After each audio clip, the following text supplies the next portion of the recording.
Hi, and welcome to another session of our In Dialogue series at the Louisiana Children's Museum.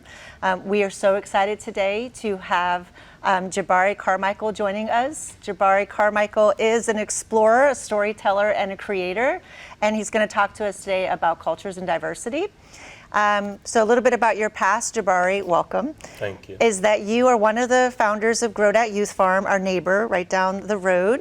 That's right. An urban farm that nurtures young leaders through their meaningful work of growing food. We had the opportunity to go there, and y'all really do have some amazing young leaders there. So we really appreciate your efforts of building Grow Dat. But you're also a consultant for Visions Inc. Will you tell us a little bit about your work at Visions Inc.? Thank you. Great question. Glad to be here. Thanks for having me. Visions Inc. is an organization that leads trainings around diversity and inclusion, both nationally here in the States, but also internationally. And Visions is an acronym that stands for Vigorous Interventions in Ongoing Natural Settings. I'll say that once more, which is Vigorous Interventions in Ongoing Natural Settings. And all that to say that wherever it is that people are, is a natural setting, and that's where our work happens, is where people are. Yeah.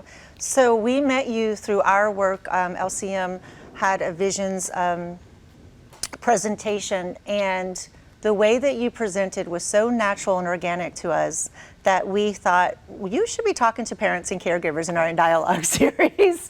You just made us really understand things and see things in a way that just seemed very much like examining our own cultures and our own positionalities before starting to examine everybody else's. And I really appreciated that, the way that you handled that. And that's why we're so glad that you're here today. Yes, thank you. So as you know, because we talk about this a lot, and I was telling some friends of mine that just the pre-meeting for this could have been this session. Like, the conversation we had was so much fun. And you really do have a way of, you just did this for me. I was spiraling because I've been very busy today. You grounded me and you said, let's talk about this important stuff, and it's going to be okay. So I appreciate not just that you have the content, but your strategies to talk about the content is really inspiring to me. Thank you. So one of the things that we do here all the time is we celebrate family folk life. In fact, in October, we celebrated family folk life for an entire month because it was Louisiana Folk Life Month. But every cultural heritage program, every cultural heritage celebration month, we make sure to bring in the books, bring in the experts, bring in people to talk about and celebrate their cultures, because there are children who come here who want to see themselves and their cultures celebrated, and we want to teach children about other cultures as well. So sometimes when we're doing that, families are like, how do I do this? How do I teach them about other cultures? And so I said, well, Jabari, let's talk about cultures, and how do we talk about families and for parents and caregivers about culture and diversity. So what is culture? That's a great question, Shannon. It's as elusive as the wind. So I will name that I understand culture to be the sum total ways of living of a group of people. Simply said, culture is how we do everything. Culture is the food we eat, the type of houses we live in. It is how we gather. It is how we greet one another with a hug or a handshake or a nod. Like, culture is as big as the entire world and humanity, in that we all have to have food. We all have to have water to survive. Mm-hmm. And culture is as specific as the country you live in. It's as specific as your state, your parish or county. It's the part of the city you live in, your neighborhood. It's whether your house is at the corner or in the middle of the street. Like, culture shapes all that we are. Mm-hmm. Like, without culture, there wouldn't be any difference. Yeah. Right? We all would be the exact same. So culture is responsible for expression, architecture, the type of trees that grow in your environment. Mm-hmm. Culture is whether your grocery store is a walking distance or you have to take a couple of buses or trains to get there. Mm-hmm. Like, all of this is a part of culture. And that's something you just said about the street being the corner house or in the middle of the block. Your first cousins can have what you think is your culture, but you really do have some differences there. Every single culture is unique. It doesn't matter if you're in the same family. You might eat the same foods, you might celebrate the same holidays, but what you do in your house with your family can be completely different from your first cousins. If you were a twin, Yeah. Yes. identical, Right. you are different cultures. You are a different person, right? Yeah. Whether you were born as the first child or the baby, like myself, right? It is different. Right. Like your parents are different. Well, if you're the baby as compared to the first Oh, child or yeah. middle child, like Right. it's all of those things. And sometimes I move through life with this reality that because we share the same language, because we like the same foods, we like the same sports teams, that we are alike. And when I do that, I forfeit having a deeper understanding of who it is that you are. And that's the wealth that culture has and is inviting us into understanding more about ourselves from my reflection of who it is that you are. I'm like, oh, wow, like this isn't just normal, this thing that I do. That's specific to my culture. Yeah. And I'm sure as we're in conversation and as you found yourself in conversation, you have this mirror back to yourself. It's like, oh, wow, this is what I learned about New Orleans from somebody who's not even from here. Yeah. Right. Like that's the opportunity that's there. And I think that when we don't take that opportunity to allow things to slow and to settle and to ask questions, we miss so much of who it is that we are and who it is that we are in relationship with. So I like how I'm trying to process all that you're saying and ask you these great questions at the same time, but you're giving me so much goodness here. So with families, there's an opportunity to model. Like if you and I meet each other and our children are watching us, we're modeling getting to know each other and asking those questions without being nosy, but just like getting to be familiar with someone who might be sitting in the talking playroom watching our babies play together. There's an opportunity to, oh, you're from Mississippi? Oh, and like have those conversations with them. And Yeah. your kids are watching everything that you do. Everything. Yeah, so I like that. I liked how you brought it back to looking at our own identity as well. Why is this important for something for the Louisiana Children's Museum to be discussing today? I'll say it this way. I have a 1.5-year-old. And when she meets other toddlers for the first time, she sticks out her hand. She got that from you? She got that from the adults in her life. Yeah. Like that's what she witnessed, and then that's what she put into action. Wow. When we expand that to a bird's eye view and we look at children around the world, they model their actions off what they see adults and peers doing. Like that's how important culture is. And that takes into consideration what we come to know as normal. There is no normal, as Miguel says. Like there is no normal. And our children take and perform normality based on what they see us do. So it's important as parents, as teachers, as bus drivers, coaches, that we model that in our action. That Yeah. and I think it's as simple as, taking a different route home, quite literally to drive through a different neighborhood. We have a lot of festivals here in New Orleans, like going to a different festival. Just this morning on TV, they was talking about a pickle festival, right?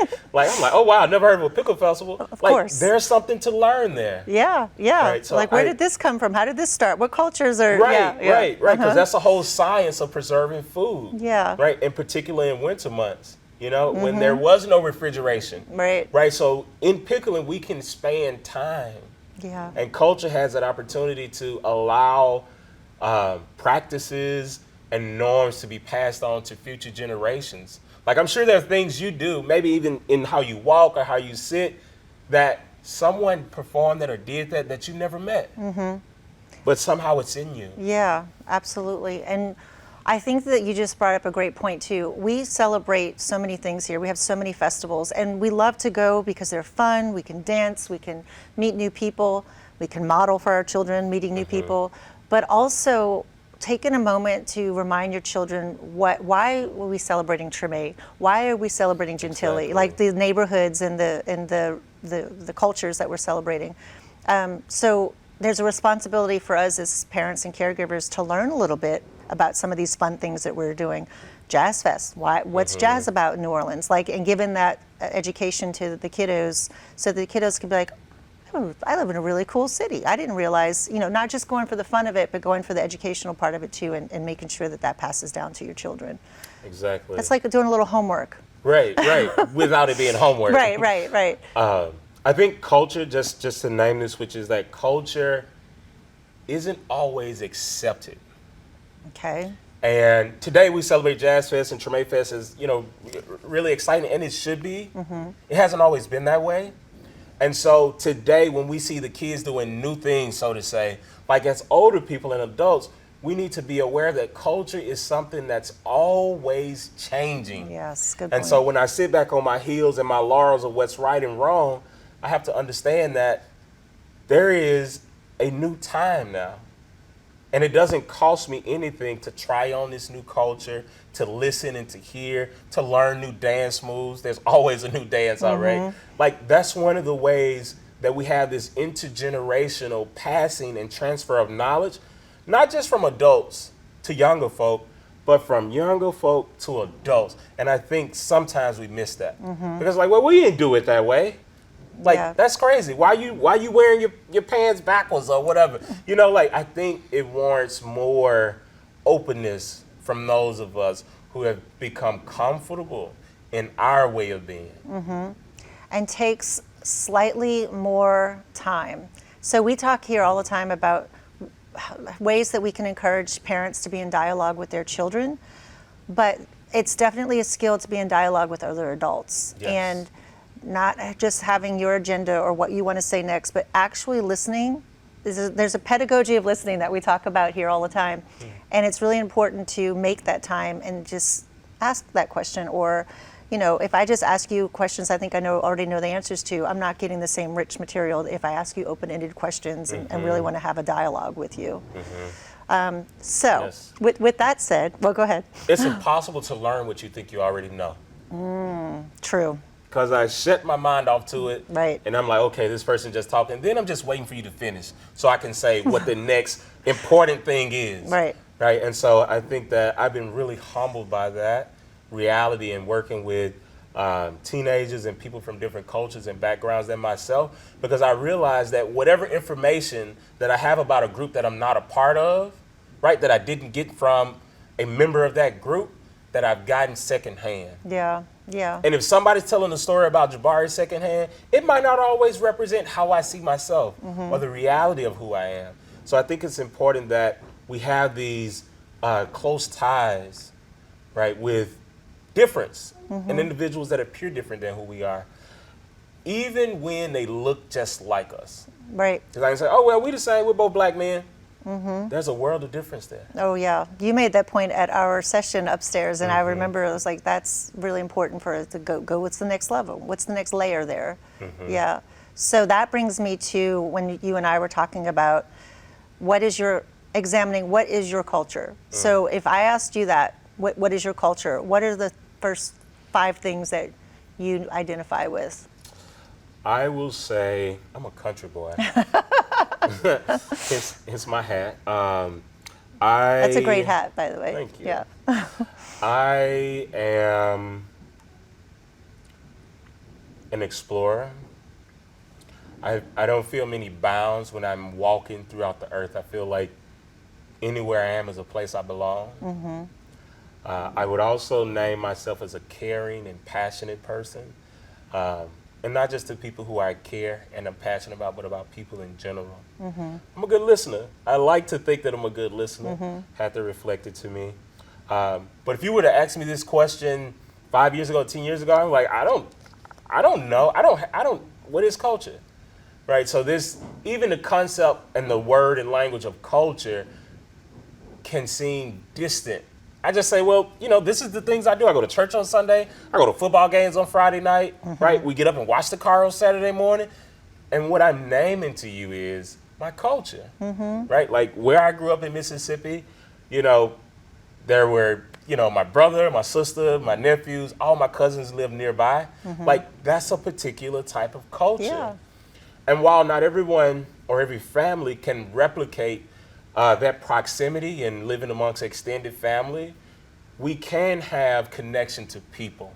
And that's where I think we can specialize is in seeking to understand. Yeah. Which requires me to be open to learning or hearing something different.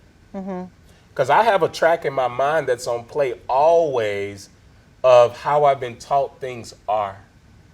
And I thought there was a norm. I thought everybody was like that. And that's just how I am. and you have a track, those of you who are watching, you have a track. And so it requires me to be aware of the stories that I've understood about who it is that I am and how it is that a man is supposed to be, right? And what a man is supposed to do, and be open to hearing different ways of being. Like, that's how I think we expand to hold more. Because culture isn't this sum total which ends in this non-democratic process of better than and less than. Multiple cultures can exist alongside one another. Yeah. There isn't this competition of resources that we're led to believe in this capitalistic society, right? If there's one last slice of pizza, then nobody else get pizza. Like, we're saying we can make more pizza, right? There is more culture that's there. Yeah. And so I think, allowing space, as you named earlier, for it to merge and to come to the surface, there are people who we spend a lot of time with that we don't know that well. Right. This is true. And unfortunately, sometimes I think ourselves are those people. Well, so when I asked you, so for me, trying to be a better listener is the first things that you identify about yourself, that's important to you. So that's making me understand you a little bit better just by listening. Like, I'm thinking about you as an explorer, thinking about you.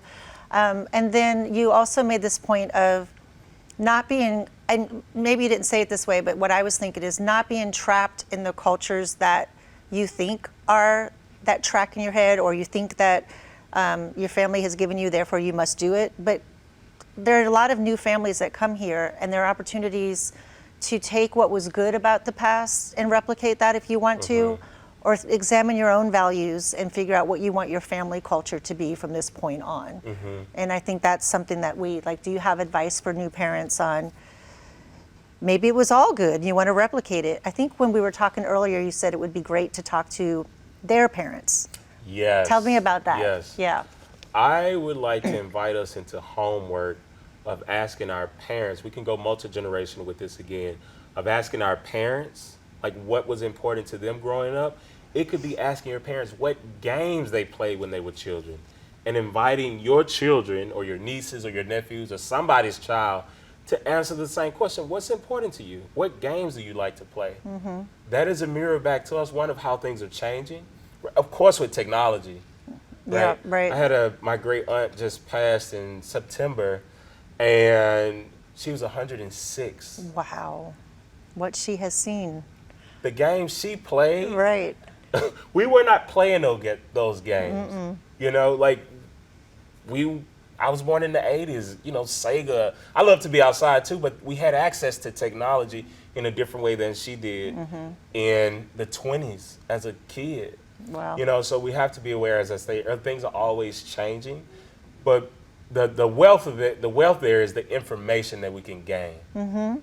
Asking grandma and grandpa or whoever that might be in their lives, what did you think was important for us to do and why? And then using that information to say, okay, what do I think is important for my new family and also having to compromise with your significant other if you're raising a child with another parent. Yes. It's a lot. Those are two worlds there. Those are two Right. worlds that are coming together and have created another world. Right. In this child or children. And so I think in both people doing it and asking questions, you'll find that some of the things your parents, grandparents set out to do, that they achieved it. And some of the things they set out to do, they did not achieve. Oh. And so you have those two things of, like, I don't want to call it success and failure because it's not, but things that they achieved that they set out to do. And then there are things that just emerge that they could not have planned for. Right. And they would not trade that for the world. And you wouldn't know unless you asked them what were the things that they set out to do that never really took. Exactly. And they're not thinking to share with their child, this is what I had hoped you take away from piano lessons. Right. I don't really care that you played the piano, but the learning of a different skill. Yeah. Right, to be able to communicate in a different way. And then we'll find, it's like, oh, well, I really didn't like that mom and dad, or mom and mom, or dad and dad did it this way. What can I do differently? Yeah. And that's where creation lies, right? And that each one of us have the opportunity to create. Right. And so these are very good ways to start examining for your new family, or even if it's your family's been around for a minute, you're like, I haven't done this work and I really want to figure out what our values are and what our family culture is, to start asking these questions. And so after that, there will be other cultures that you encounter. Maybe it's at the Children's Museum or the park, and really helping. Their parents are like, well, I don't know how to expose my child to this and that. We always hang out with the same people. So having those conversations, and first of all, at the Children's Museum, we also have children's books where representation is very important to us, so children can see themselves in books and children can learn about other cultures in books as well. But for us, we want parents to know it's never too early. At 3 years old, you can start talking about the differences in cultures, but also focusing on what's the same. Like, let's start with that. Yeah, there's differences. We dress different, we talk different, we go to different church or mosques or whatever, but look at all the things that are the same in our cultures. And so I think talking to young children, it can be difficult, but starting from a place of sameness is where we can make some of those connections, like where we can start having those conversations with our young children. What do you think about that? Well, I love the idea of connecting through similarities. I think the biggest gains are learned through where we're different. So it's a both and. There's Yeah. no wrong answer there. And when I find myself in a different culture, in a different place, like I am a sponge. Especially if I don't know the language, I don't know my way around. I'm dependent on the people that are there to find the bathroom, right? To understand when to cross the street. Right. You know, like all of these things are necessary, not just for my survival, but also in my enjoyment of that space. And so in starting with children very young, as you name like the different books that are here, the staff that are here, you all have a very diverse staff. I discovered that in our training there. So what children see, even when we're not speaking, they're consuming what they see. Oh yeah. And so I think we can model this in multiple different ways. And it is not all just on the parent, right? We are a community. I have a mug that says we are all related, and it's true. And so it's our responsibility, as in all of us, to raise the children. Right. And that's a concept that's not Western that I think we could really benefit from. Yeah, we were actually just talking about an article that we read that we were like that a few decades ago, and now it's just not. We're not doing that anymore. So Yeah. bringing it back to takes a village. Yeah, I think that fear, and not that fear is unwarranted, Yeah. but when fear is in control, Right. it leads us to a place where we are in response to what's happening around us and not the freedom of choice to be able to decide how we craft our world. Horrible things have always been happening. And if we look at the news now, there's some horrible things happening. Right. Right. And if we stop there, right, hear the message, right, attune and teach and understand, and like what is in our power to create. Like I have to keep going to that word create, because we're creatures. Like we were meant to create and bring things into existence that are not here. Like everything that you see, somebody created. And there are creations that have not been created yet. And that's our work. Right. And like that comes from difference, that comes from finding a dead end, right? And getting it wrong multiple times and starting over and crying and being happy. Like it requires all of that Right. to create something new. You introduced yourself as an explorer, and that is coming out in everything that you're saying. And it also reminds me of some of our philosophies here too, is that we want children to be able to express themselves in what we call the 100 languages of the Reggio Emilia, 100 languages of children. But you have to allow them to explore, to do that. And so we're here talking to parents, and we just want to offer them the guidance for this exploration, right? Yes. Like I love how you said, well, I said, let's focus on the similarities, and you said, and the differences. And it's in those differences that we don't shy away from talking to children about, we have different melanin in our skin. They notice differences, so let's be factual with them. But also, at some point, and some of the research says around 3-4 years old, you can start looking at this through a lens of fairness too. If children see things or they talk about things with other children, or they hear about, discrimination, or that, this happened to this person because of, having those conversations as early as 3 and 4 years old about fairness and looking through a fairness lens. You have a 1.5-year-old. What do you think when are you going to start talking to your child about the differences and celebrating the differences? Or has it started already? It started already. She watches Gracie's Corner. You know Gracie's Corner? I don't. Oh my gosh. Please do yourself a favor and Google Gracie's Corner. Gracie? Gracie. Okay. Gracie. Okay. Gracie's Corner. She's all over YouTube, and she has an uncountable number of songs that's meant to teach alphabets, that teaches about different cultures. So I would say that conversation has already began. One of the parenting principles that I understand is my child is going to be somebody's friend one day. And I don't want my child to do anything that I wouldn't want them doing to a friend, or that I wouldn't want a friend doing to them. And so that's kind of like my like ethos. And so there's a lot of space there. None of us are perfect. Like, we're going to get it wrong. We're going to use the wrong pronouns, and there's space to correct that because that's an action, right? We can change action, like our being. Like, we can't change our being. Like, we just can't change the essence of who we are. It is who we are. But actions we can do differently. And so that's what I really like to stress with my children when it comes to being in classrooms with people who don't look like them, or a teacher doesn't look like them, or from different places. And I often find that it creates this yearning to know more. In your child? Yeah. Yeah. Yeah. And Yeah. is it any accident that this character's name is Gracie? Because there's a message of grace in what you just said. Like, you're going to mess up, you're going to learn from your mistakes, and is there, or no? It's just Gracie. I mean, from my understanding, it's just Just Gracie, Gracie. just her name. Okay. Maybe there's more to the story, though. So right now, you and Ruthie are having these conversations. We are. I Yeah. mean, as much as I can As a 1.5, communicate yeah. with a 1.5 Yeah. year old, which is like this. Yeah. That's how. And she's picking up so many words right now. Right now is the explosion, yeah. She just used a potty for the first time yesterday, so I was like, yes. All right. Like she's charting her own path at life, and I think part of what I have to do is be aware that she's her own person, because I can get so excited because I can see what's around the corner for a 1.5 year old and want to steer this way or steer that way, and invite her to chart her own path. Right. You know. Which brings in that whole identity where you can give them all the culture and tell them all the traditions, and at some point they're going to make their decisions about those things, and you want to give them that good foundation. Yes. Yeah. Yes, definitely.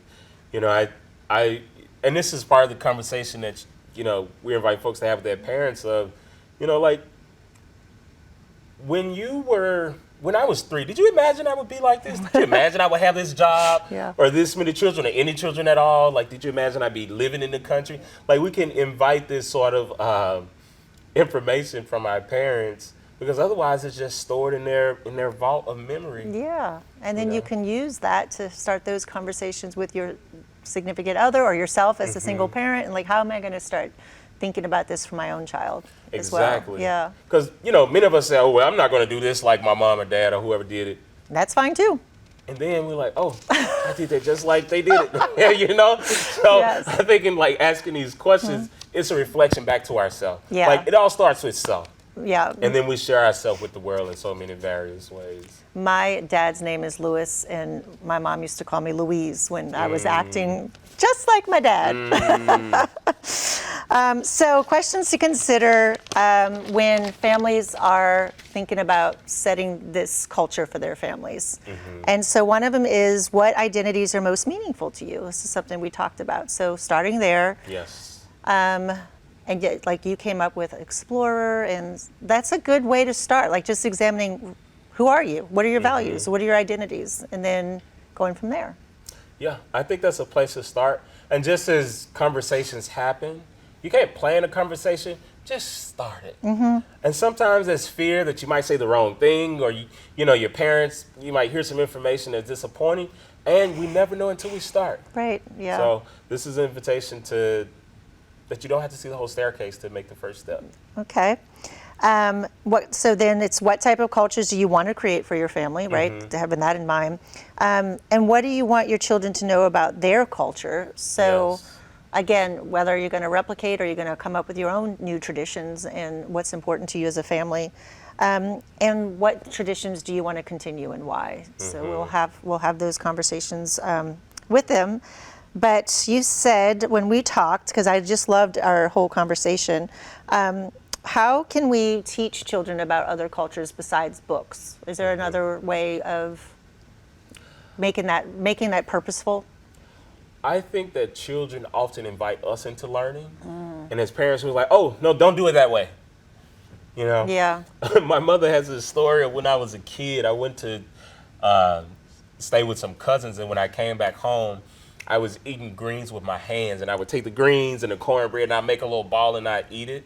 You know, like if you trace that way of eating back, it spans beyond this continent of ways in which folks ate. And so, like, Mom being like, "Oh, don't do it that way." Like, where's the invitation for us to learn from the children? Like, again, children will frequently speak to anybody or ask any question. I'm not saying to ask anybody any question. And what I'm saying is, it's an invitation into the unknown. So we have to allow what looks like child's play to understand that that's the beginning of something. And that as adults, we don't do it that way. Our mind doesn't work that way anymore because we've been told, "You too old to do that. You should have grown up by now." And those sort of things put shackles on our growth and our understanding. And so it's a way of accepting freedom is to inquire, as you named earlier, with open-ended questions. Because if you ask me a yes or no question, you likely get a yes or no answer. But when we ask open-ended questions and allow, even with our animals as a way of being, like you take a dog for a walk, oftentimes in the human's mind, like, we're going to walk this route and we're going to get back home because it's, I got to get back to work, I'm on my lunch break. But when we allow the animal to lead, we're like, oh, like, this is where you're going. So what would it look like to allow our children to lead, to allow them to choose what we're going to eat for the day or where we're going to eat? Maybe they want to sit on the floor. Maybe they want to have a picnic. But we never know that because we're such in our way of doing things the right way. And like, I feel like that apprehends us as adults. So children are always there. They're always there as our teacher. They're always there, to show us a different way of being. It's up to us to take our adult blinders off and be like, okay, cool. Like, I'm going to try this. Yes, so Reggio. We practice the Reggio Emilia approach to childhood education, and it's very important for us to have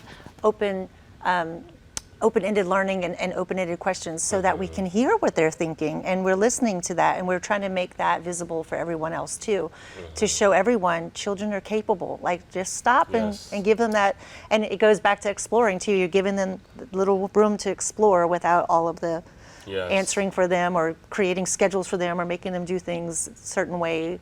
And a lot of our exhibits here are open-ended exploration too. But it takes patience and wait time to sit and listen to them. Exactly. Yeah, you got to really let them follow, let them lead you and follow. And I really appreciate that advice. Listen to the kids. What we say in our culture, time is money.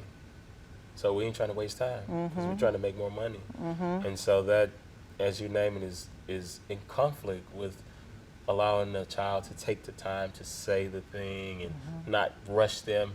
Because oftentimes in our mind as adults, like, we've seen this before, especially if we've had multiple children or, worked in school, what have you. We've seen this before, so we know where the child is going. But that's history. That's that child. That's that time. But we forecast it in front of ourselves, and we can miss exactly what's happening in that moment. Yeah. When we forecast the past into the future because we say we're prepared. We've seen that already. Right. I don't need to hear that again. I already know what you're going to say. It's an enormous amount of presence that you have to master that. Yeah. And none of us are perfect at it. And it's a reminding ourselves to slow down. Right. And speaking of, I have an adult child, so I know how fast it goes by. Like, every time somebody was like, this happened, like, but it's precious moments. Like, it really goes by way too fast. Yes. Now you're going to make me cry, Jabari. Did you bring us some artifacts to share? I brought some artifacts to share. Okay. I got these two here from Apartment for Lifestyle. They're really beautiful. They're Tanzanian. So we have a giraffe, of course, and a rhino. And this is Ruthie's little toy here that she got from my mother. And they made this on a 3D printer. Oh, wow. So it's a little dinosaur. I think it's a T-Rex. Looks like a T-Rex. Okay, cool. That's so cool. Yes. And this is a whistle here. And I was just playing with this, and Ruthie saw me do that, and guess what she did? She grabbed it and she's like, so like they're always learning, and so we Yeah. have to create tools and toys for them to learn. And I still think maybe one of her favorite toys is a box.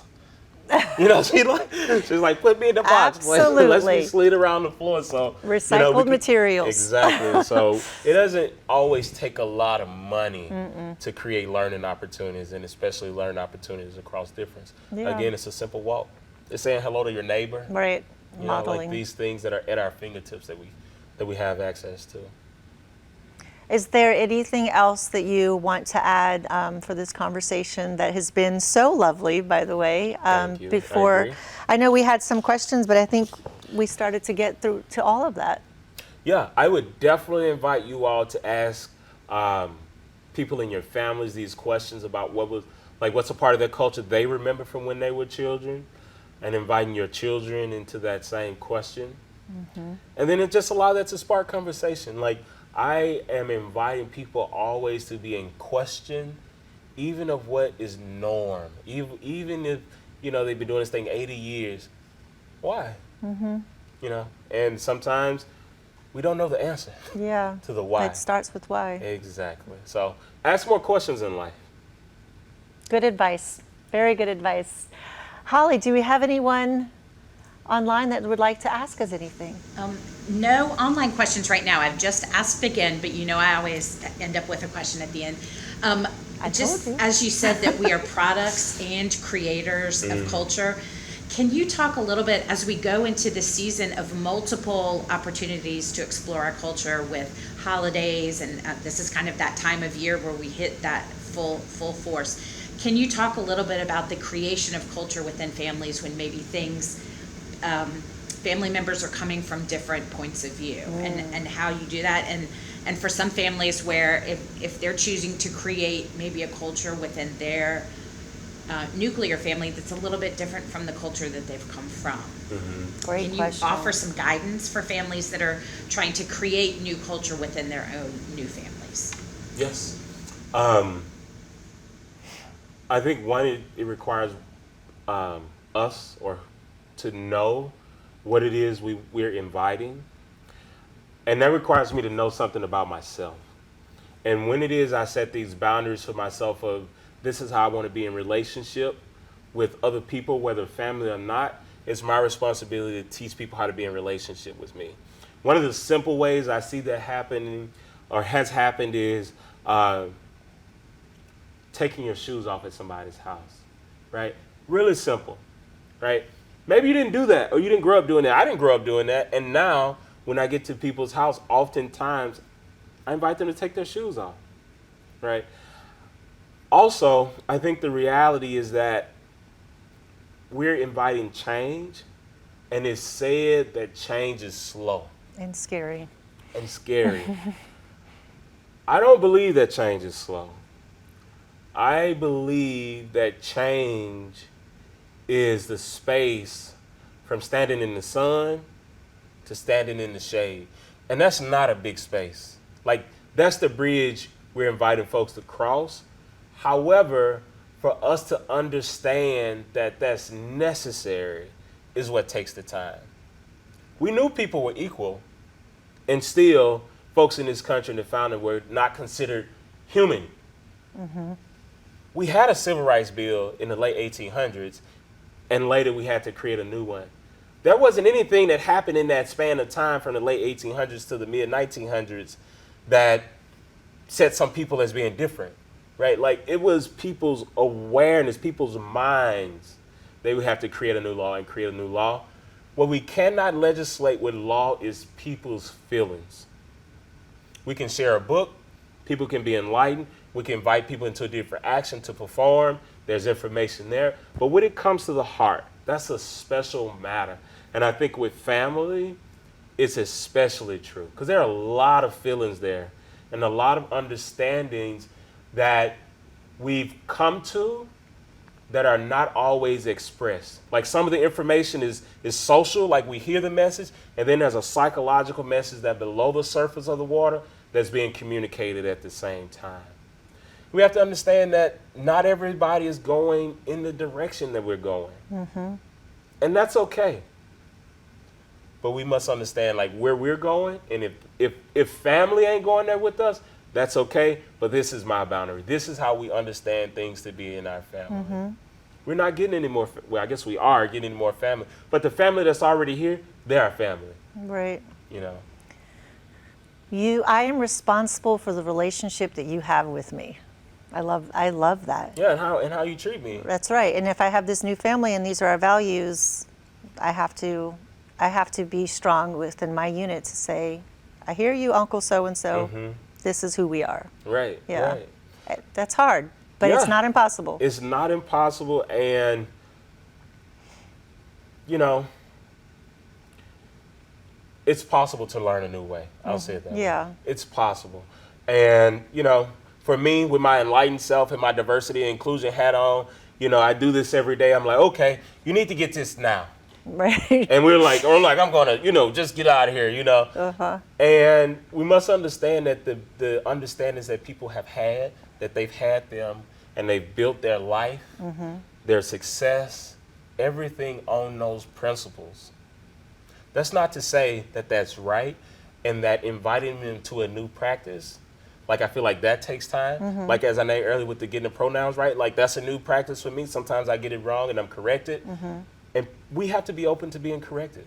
Yeah. Like, it's just true. And so I think that I must extend that same understanding and grace to people who don't align with me today.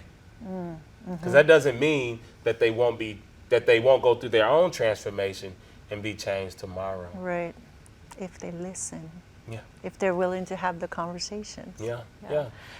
And you know, the TV is communicating, you know, like what's on the radio is communicating. We're getting messages from everywhere. Yeah.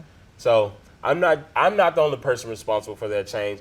I'm not a failure if they don't change, right? Like, cause it's me. Right. Like I've chosen this for myself. And that goes back for me to children are also getting messages from everywhere, you know, from TV, from YouTube, from other children. And so going back to letting parents know now is the time. Don't wait to have these conversations with them because the isms will creep in on the playground, and we want to make sure that we are being proactive and talking about these things. And if Exactly. you don't feel comfortable talking about these things, email me and I'll put you in touch with Jabari, and he will have these conversations with you. Yes. Because this is what, you know, this was a little bit different from our other In Dialogue series because I really, really wanted to have a conversation with you. And you've really taught me to be a better listener. When you're interviewing, you have to be ready to ask the next question, but I just wanted to be in dialogue. And this is like our 8th one, so we're getting better and better at it. So thank you for doing a great job. Thanks, and thanks for even when you did the presentation upstairs. Like, it really is important to listen to other people, and I think that's step number 1. And even if with Uncle so and so, well, why do you feel that way, Uncle so and so? Let's go back to. I mean, you can't unpack everything, but Right. there's a reason why his beliefs are that way, and just listening to people. But I'm going to take away from all of this a lot of things, but that last nugget is going to stay with me for a minute, which is I'm responsible for the relationship that you will have with me. I love that. That's powerful. Yeah. Thank you for sharing that. And thanks for that question, Holly. That was a great question. And we had families in First 1,000 Days who, Grandma says I should do this or it's going to spoil the child, but I know this, and how do I, talk to my grandma about the old practices versus new practices? And it's a conversation. It's different cultures, and so and it's hard because that's your grandma and you love her and you want to do the right thing. So I appreciate that Sometimes question. it's as easy as like, what kind of stuffing are we going to have? And my family does oyster, and my family does cornbread. But sometimes it's really big things, and Yes. families sometimes have a hard time navigating that and knowing like it's okay to say, Family A and Family B, we're creating our own Family C. Yeah, yeah, And ours might be a little bit different than A and B. right. Or to have two different types of dressing, Right. you know? Bring it all on. Exactly. Let's give people options of what they want to eat, you know? Yes, a little bit of that, a little bit of this. Exactly, Yeah. But exactly. it's also a good point, Holly, that a lot of people struggle around the holidays because of family. So it's important that, we're here for you. Come visit us at the Yeah. Children's Museum. You can play all day. Yes, please do that. Except for we are closed on those particular holidays. But for those holiday season, you can come visit us. Anything you want to add before we wrap it up? I just want to say thanks for having me. It's been a pleasure, not only today, but just being with y'all group a few months back. I really appreciate the value that y'all bring to the community and the opportunity for children to play in this like state-of-the-art setting and in City Park, which is beautiful and has its own history. And so I just invite people to, again, just ask more questions and to play. And that History of the Land workshop at Yes. Grodat was, Yes. we all went to that. It was very informative. It is important to know the place. We were talking about this before we got started. Place has such an effect on you. And to know the history of this place was really eye-opening. So pitch for Grodat's workshop. Anything else? I think that's it. Thank you for coming. I will say that we had more positive feedback on the presentation that you gave than ever before, Oh, wow. because we felt different afterwards. Like we felt like it was time for us to pay more attention and listen and do the work. I mean, we were doing the work, but you know what I mean. Like Yeah, I hear it you. touched us in a different way. I hear you. So thanks for being here. I hope that we see you a lot more often and that you come back for some future In Dialogue sessions. Wonderful. Thanks for having me. All right. Thank you all for coming. Have a good day.